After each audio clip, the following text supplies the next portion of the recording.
আসসালামু আলাইকুম ওয়া রাহমাতুল্লাহি ওয়া বারাকাতুহু।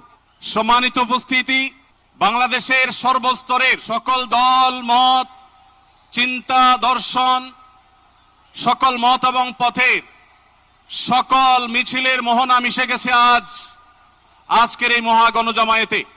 সম্মানিত উপস্থিতি, আপনারা যারা দূর দূরান্তে অবস্থান করছেন, আপনারা প্রত্যেককে আমরা বিনীতভাবে সহনশীল আচরণ করবার জন্য বিনীতভাবে অনুরোধ করছি।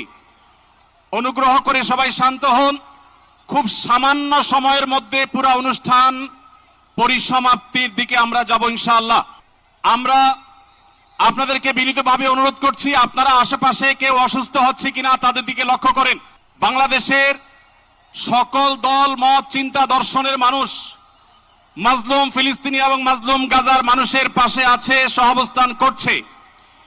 এক কাতারে দাঁড়িয়ে আজ বিশ্ববাসীকে আমরা দেখিয়ে দিতে চাই, আমাদের মধ্যে বিভিন্ন বিষয়ে চিন্তাগত মতপার্থক্য, ভিন্নতা থাকতে পারে, কিন্তু মাজলুম ফিলিস্তিনিদের স্বাধীনতা, তাদের অধিকার, গাজার মানুষদের বিরুদ্ধে জুলুম বন্ধের দাবিতে আমরা প্রত্যেকটা বাংলাদেশের মানুষ, ধর্ম, বর্ণ নির্বিশেষে আমরা প্রত্যেকে তাদের সাথে সংহতি প্রকাশ করছি। সম্মানিত ভাইরা, আমি দূর দূরান্তে অবস্থানরত ভাইদেরকে বিনীতভাবে আরজ করছি, আপনারা আপনাদের আশেপাশে কেউ অসুস্থ হলে তাদেরকে পানি দিন, বসতে দিন, চাপাচাপি ধাক্কাধাক্কি করবেন না। আপনাদেরকে বিনীতভাবে শান্ত হতে অনুরোধ করছি। আমরা এখনই মঞ্চে মেহমানদেরকে ডেকে এনে অনুষ্ঠানের সমাপ্তির দিকে যাব।